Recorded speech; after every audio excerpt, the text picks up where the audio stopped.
शास्त्रमा बताएको छ एकादशी व्रतसँग जे माग्नुस् त्यही दिनुहुन्छ। जे माग्यो यो एकदम सत्य हो। पुत्र प्राप्त गर्न चाहन्छ भने पुत्र पनि उसले पाउँछ। दशमी मिश्रित एकादशी व्रत नगर्नु, द्वादशी मिश्रित एकादशी व्रत गर्नु। एकादशीको व्रत गर्ने स्त्रीका जो पति छन् छिटै मर्दछन् भने यस्तो किसिमको धारणा छ। ल हेर्नुस्, उत्कृष्ट आध्यात्मिक जानकारीहरूका लागि नेपालकै पहिलो शुद्ध आध्यात्मिक च्यानल टिभी लजिकल कृष्णलाई सब्स्क्राइब गर्न नभुल्नुहोला र हरेक अपडेट्सका लागि यो बेल आइकन पनि दबाइदिनुहोला।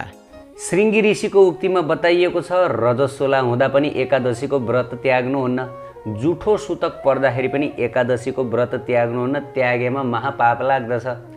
किन भन्दा एकादशीको दिन अन्नमा ब्रह्म हत्या, स्त्री हत्या, भ्रूण हत्या लगायतका भयानक पापहरू आएर निवास गर्दछन्। जसले एकादशीको दिन अन्न ग्रहण गर्दछ उसले यो सारा संसारभरिको पाप खान्छ भनेर शास्त्रमा बताइएको छ।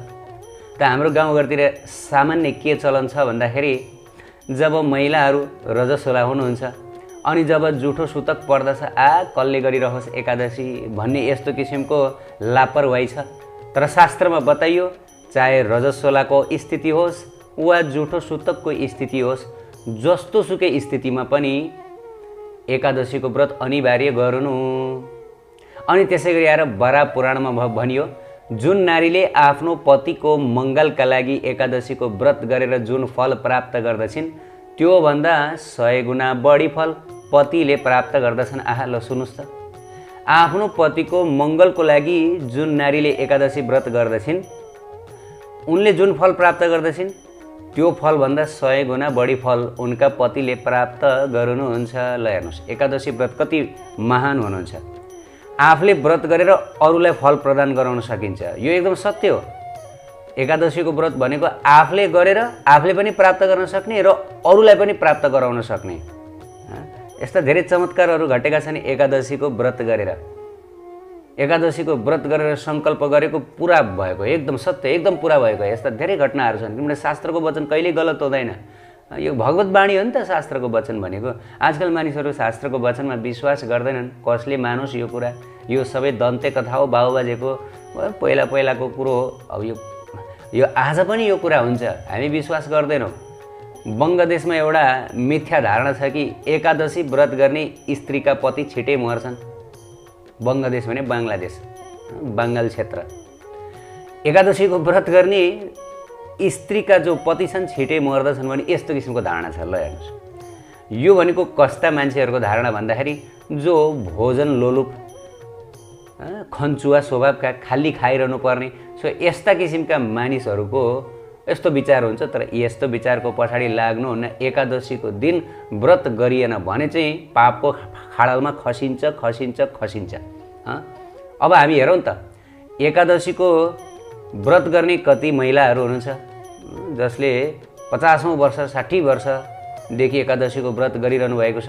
कि उहाँहरूका पति छिटै परलोक जानुभएको छ? निश्चित रूपले छैन। सो यस्ता किसिमका जो समाजमा चल्ने हावादारी कुराको पछाडि लाग्नुहुन्न।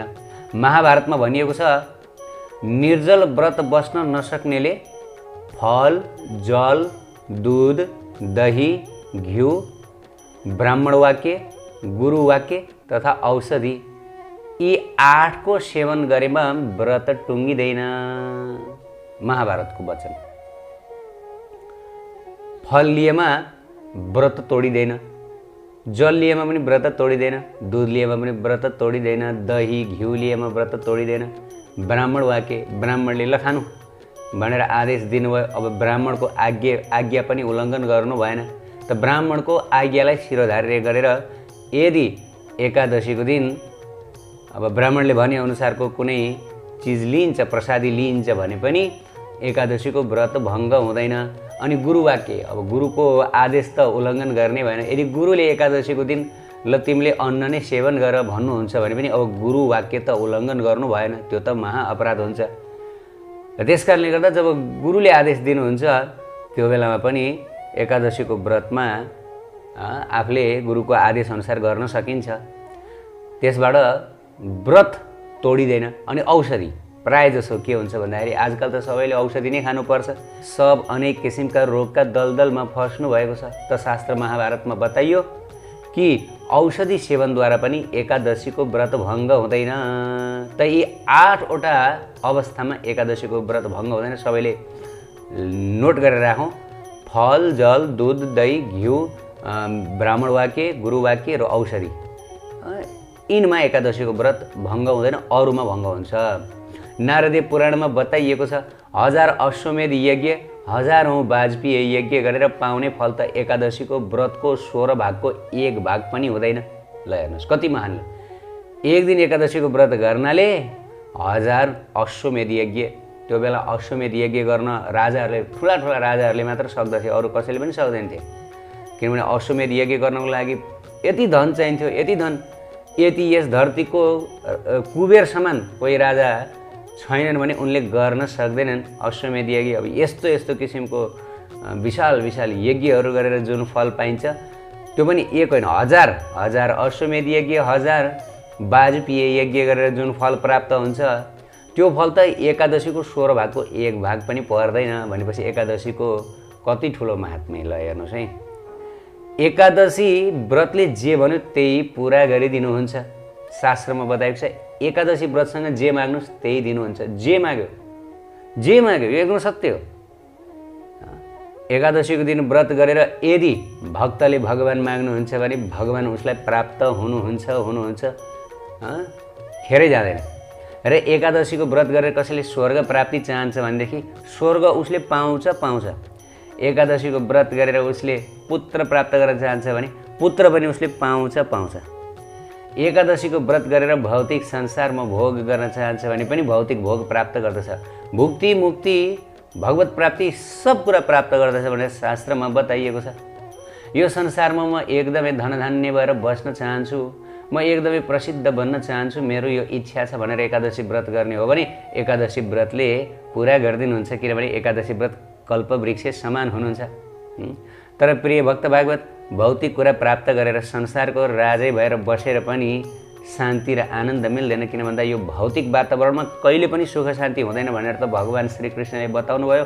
अरे पाताल लोकदेखि लिएर ब्रह्मलोकसम्मका जति पनि लोकान्तरहरू छ, यी सबै दुःखै दुःखका घरहरू हुन्। यहाँ त केवल दुःख अनि जन्म मृत्यु मात्रै हुन्छ। त्यसकारण हे अर्जुन, मेरो धाममा आऊ।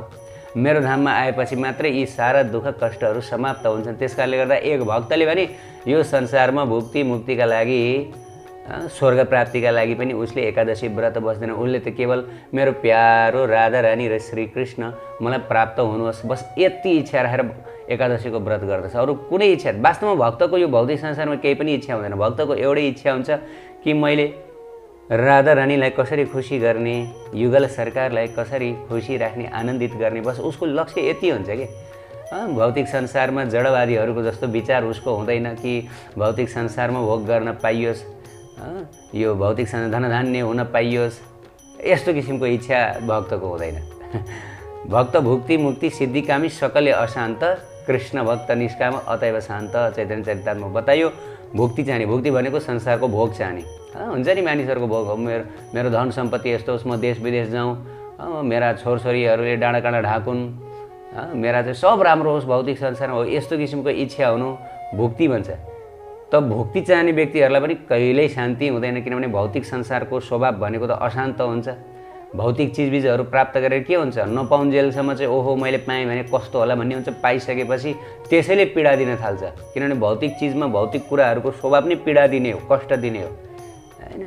त्यसकारणले गर्दा भुक्ति चाहनेहरू उनीहरूले भौतिक कुराको खोजी गरेको कारणले गर्दा त्यो कुरा पाए पनि उनीहरूलाई सुख शान्ति कदापि मिल्दैन। अनि त्यसै गरी मुक्ति चाहनेहरू पनि भगवानबाट सधैँको लागि टाढिनु पर्दछ, निर्विशेष ब्रह्ममा गएर विलिन हुनु पर्दछ। अनि त्यसै गरी सिद्धिकामी, अब यो संसारमा सिद्धि हुन्छ, योगका सिद्धि, अष्ट सिद्धिहरू, अणिमा पणिमा लगीमा लगायतका सिद्धिहरू, यो सिद्धि चाहनेहरूले पनि कहिल्यै सुख शान्ति प्राप्त गर्न सक्दैनन्। केवल कृष्ण भक्त निष्काम अतएव शान्त। कृष्ण भक्त निष्काम हुन्छ, उसको मनमा कुनै पनि भौतिक कामना हुँदैन। ओहो केही भौतिक कामना हुँदैन। यदि कसैले कृष्ण भक्तलाई आएर सोध्यो भने के छ इच्छा मनमा भन्दा केही छैन हजुर, एकमात्र राधा रानी र कृष्णलाई प्रेम गर्न पाऊँ, उहाँको चरण सेवा प्राप्त गरौँ, बस यति मात्र इच्छा छ भन्नुहुन्छ। कृष्ण भक्त निष्काम, कुनै मनमा भौतिक काम नै हुँदैन। अरे राजा बनाइदिन्छु, अरे कहाँ राधा कृष्णको भक्ति भजन गर्ने, त्यसरी पनि हुन्छ? ब्रह्माजी बन्नुपर्छ, यो संसारको सम्राट राजा बन्नुपर्छ। हजुर चाहिँदैन, मलाई चाहिँदैन, यो संसारको राजा, यो संसारको ब्रह्मदै इन्द्रप्रद पनि मलाई चाहिँदैन, मलाई त एक मात्र राधा रानीको मलाई त दासी बन्नु छ, मलाई त उहाँको भक्त बन्नु छ, युगलको पूजा गर्नु छ, बस मलाई त प्रेम चाहियो, बस भक्तको इच्छा यति हुन्छ। त्यही भएर भुक्ति मुक्ति सिद्धिकामी सकलै अशान्त, कृष्ण भक्त निष्काम अतएव शान्त। त्यही भएर कृष्ण भक्त शान्त, भले उसँग खाना लाउन राम्रोसँग होस् नहोस्, जस्तै सुदामा कति शान्त हुनुहुन्थ्यो, उहाँ कति गरिब हुनुहुन्थ्यो, एक ठाउँमै एउटा च्यातेको स्थानमा 10 पत्र सिलाइ गरेर धोती लगाउनुहुन्थ्यो, तर पनि सुदामा कति प्रसन्न चित्त। हो यस्तो हुन्छ कि वास्तवमा कृष्ण भक्त सधैँभरि शान्त, भए पनि नभए पनि, किन पाउने कुरा पाइसक्यो, राधा रानीलाई पाइसक्यो, अब के चाहियो, के चाहियो? मुख्य धन पाइसक्यो, अब यो संसारका यी ढुङ्गा, संसारका यी गिटी रोडाहरू लिएर के काम, उसलाई यसको महत्त्व हुँदैन। त प्रिय भक्तवाद शास्त्रमा बताएको छ, पूर्व विद्या न कर्तव्य परिविद्यामुपोषयत, यो शास्त्रको वचन हो। दशमी मिश्रित एकादशी व्रत नगर्नु, द्वादशी मिश्रित एकादशी व्रत गर्नु। दशमीले छोएको जुन एकादशी हुन्छ यो एकादशी नगर्नु, यो शास्त्रको वचन है। द्वादशीले छोएको एकादशी व्रत गर्नु। पूर्व विद्या न कर्तव्य पर विद्वा मुपोषयत, यो शास्त्रको वचन हामीहरूले पालना गरौँ र एकादशीको व्रत सबैले गरौँ। शास्त्रमा बताइएको छ केवल 8 वर्षभन्दा मुनतिरका र 80 वर्षभन्दा मासतिरका बाहेक अरू सबैले एकादशीको व्रत गर्नुपर्दछ। केवल उनीहरूलाई मात्रै एकादशीको व्रत नगरेर छुट छ, 8 वर्षभन्दा मुनतिर, 80 वर्षभन्दा मासतिरकालाई। अरूले सबैले एकादशी व्रत गर्नुपर्दछ। भलै घरमा जुठो परोस्, भलै सुतक परोस्, भलै पितृकार्य। अर्को एउटा महत्त्वपूर्ण कुरा, एकादशीको दिन कुनै पनि पितृकार्य गर्नुहुन्न। सबैले ध्यान दिएर सुनौ, एकादशीको दिन जसले पितृकार्य गर्दछ, गर्नेवाला, गराउनेवाला र पिण्ड खाने यी तीनैजना नरकमा खस्नेछन् भनेर शास्त्रमा बताइएको छ। एकादशीको दिन पितृकार्य गरेनले, त्यसकारणले एकादशीको दिन कुनै पनि हालतमा पितृकार्य गर्नुहुन्न। यदि पर्यो भने पनि द्वादशीको दिन गर्नु भनिएको छ। किन भन्दा एकादशीको दिन सबभन्दा मुख्य अन्न दूषित हुन्छ। त अन्न दूषित हुने भएको कारणले गर्दाखेरि देवताहरूले यो दूषित अन्न सेवन गर्नुहुन्न। अब देवताहरूले सेवन गर्नुहुन्न, देवताहरूले आएर चाहिँ त्यो अन्नलाई थुकिदिनुहुन्छ। देवी देवताहरूले पनि यो पापी अन्न हामी खाँदैनौँ, हामीलाई पापी अन्न चढाउने भनेर श्राप दिन्छन्। अनि त्यसै गरी पितृहरूले पनि त्यो अन्न खान हुँदैन। तर यदि पितृहरूले त्यो अन्न खाए भनेदेखि पितृहरू पनि नरकगामी बन्दछन्। गराउनेवाला, गर्नेवाला यी सबै नरकमा जान्छन् भनेर शास्त्रमा बताइएको छ। त्यसपछि शास्त्रको बाणी कहिले पनि हामी उल्लङ्घन गर्नुहुन्न। हामीहरूले उत्कृष्ट आध्यात्मिक जानकारीहरूका लागि नेपालकै पहिलो शुद्ध आध्यात्मिक च्यानल टिभी लजिकल कृष्णलाई सब्स्क्राइब गर्न नभुल्नुहोला र हरेक अपडेट्सका लागि यो बेल आइकन पनि दबाइदिनुहोला।